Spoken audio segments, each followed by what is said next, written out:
Hello বন্ধুরা, good morning. তো আজকে কিন্তু একটা খুবই স্পেশাল দিন। কি বলো তো, সেই স্পেশাল দিনটা সকাল থেকে কিভাবে কি করলাম সেটাই তোমাদের সাথে একটু শেয়ার করতে চলে এলাম।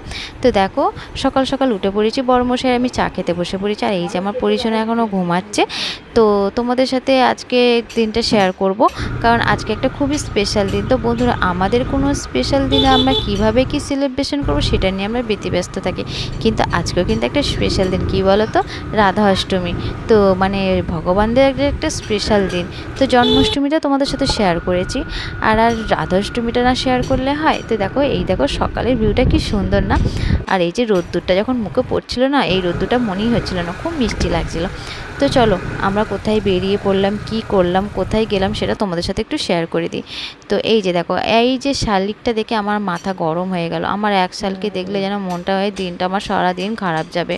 তো মনে হয় আজকে যাবে না, কারণ আজকে ভগবানের স্থানে এসেছি, মানে কিছুই হবে না। তো চলো যাওয়া যাক যেখানে এসেছি। তো বুঝতেই পারছো কোথায় চলে এসেছি। হ্যাঁ, যেখানে আমার পরিশোনার সব কিছু শুরু এখান থেকে।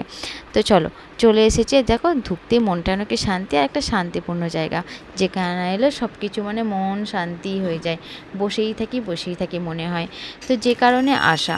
তো আমাদের স্পেশাল দিন আমরা কেক কেটে বেলুন ফুলিয়ে সাজিয়ে সুজিয়ে কত কি নাই করি।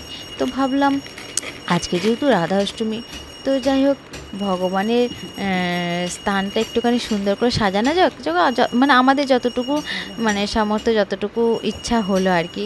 তো বরমশাই আর আমি চলে গেলাম বেলুন নিয়ে মঠ সাজাতে।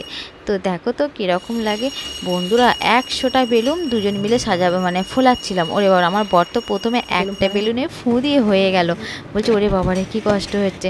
তো তারপর যত বেলুন সব আমিই ফোলাচ্ছিলাম। তারপরে ওখানে আরেকজন বাচ্চা চলে এলো, গোপাল, ও মানে মাঠেতেই থাকে। তো ওকে বললাম, কী রে বেলুনটা একটু ফুলিয়ে দে না। বলে ও 2-4টে ফোলালো। তো যাই হোক, এই যে দেখো দুজনে বেলুন আগে অনেকগুলো ফলিয়ে নিলাম, কেন 100টা বেলুন বন্ধুরা। এই সকালবেলায় শুধু চাটা খেয়ে গেছি, আর মানে বেলুনটা আমার কোনোদিন তো এরকমভাবে অতগুলো বেলুন ফোলানো অভ্যাস নেই। যাই হোক, কষ্ট করে একটু ফোলালাম, কেন এটা একটা মানে অন্য একটা ব্যাপার, মানে ভগবানের জন্য কিছু করতে পারলে তো মনটা যেন খুবই শান্তি শান্তি হয়ে যায়। তো চলো কষ্ট করে বেলুনগুলো ফোলালাম, আর এদিকে আমি ফুলিয়ে ফুলিয়ে রাখছি, আর এইদিকে দেখো বড়মশাই সাজাচ্ছে। তো চলো, আর এই যে দেখো পূজারি এখানে মানে সকালের সেবা দিচ্ছিল আর কি। তো তারপরেই খুলে দিল, এই যে দেখো রাধারানীকে সুন্দর একটা শাড়ি পরিয়ে খুব সুন্দর সাজুগুজু করে দিল, কি সুন্দর লাগছিল। তো আমরা তখন একটু সাজানো গোজানোর দিকে ব্যস্ত ছিলাম, এই যে বরের হাতে হাতে বেলুনটা দিচ্ছিলাম।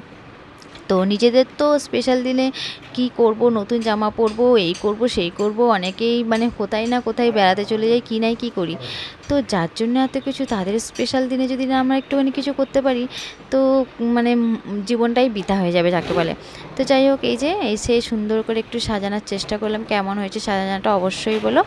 আর আজকের দিনে বন্ধুরা লাইক আর রাধে রাধে বলতে ভুলো না।